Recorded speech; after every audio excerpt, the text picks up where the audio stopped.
Hello everyone, welcome back to This Year at Ramenant. Apollo's back to playing video games and Mr. Cool hasn't been working because he's a socialist who hates working for his country, so a lot more happened since our last recap. Firstly, Mr. Cool's dog stopped peeing for like a day and then puked up a bucket full of bile onto the carpet.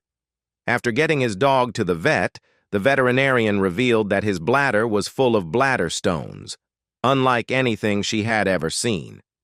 This was strange since Mr. Cool's dog had never showed any sign of pain, and all he did all day was try to fuck his other abomination this world calls a dog.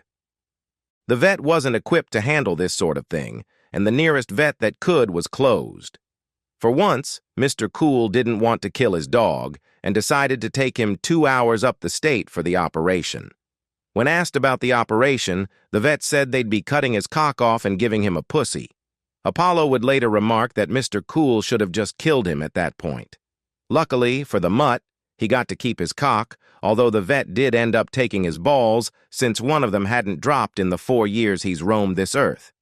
In the end, the surgery cost $11,000. This pretty much drained Mr. Cool's savings and crushed any dream he had of finally buying his own car.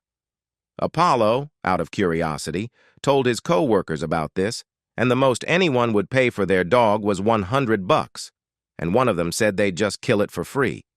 Make of that what you will.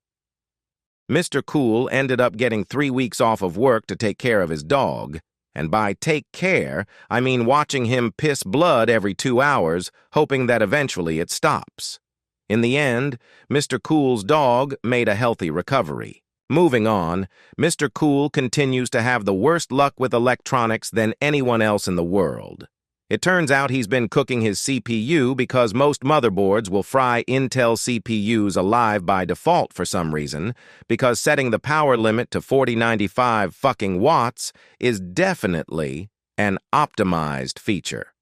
Additionally, the clip on the PCIe connector on his 4080 had broken off in shipping somehow, which completely destroyed any chance of the shitty 12-volt high-power cable to make a connection. After putting the old GPU up for sale and buying a new one, he started getting unexplainable internet issues. Good luck, Mr. Cool. We'll see you in the final shape when your operating system gets corrupted for having 2 Chrome tabs open and updating Steam at the same time. Speaking of the final shape, the clan has been gearing up for the expansion, which drops on the 4th of June. Apollo wants to do one last day, one raid, since this DLC is supposed to be the conclusion of the decade-long saga Bungie claims to have built up, even though only one campaign they ever made was actually good. This is what Richard Thaler called the sunk cost fallacy back in 1980. When asked, Hailed said he would not be able to do the Day 1 raid this year. Everyone was elated to hear this until they remembered that Hailed is actually really good at this game, despite being a little bitch all the time. The lineup isn't looking good. Apollo is fine. Mr. Cool can stay alive but can't swap a weapon to save his life. Salty is an old man. AAA is still in a medically induced coma. Triss's sprint button doesn't work. And Flea, oh my fucking god, Flea. Flea says he's doing the Day 1 raid but hasn't opened the game in over a month. He hasn't even tried to get any weapons and he probably doesn't even know what Onslaught is. When Apollo asked if he got the day off work or not, Flea said, "My boss is sick. I guess I'll just have to put in a time-off request." Maybe everyone is a little out of touch, but isn't that supposed to be the first fucking step? Apollo's brother, Tyler, would be down to do the raid in Flea's place if Flea isn't able to figure it out, but he's worried he won't be good enough.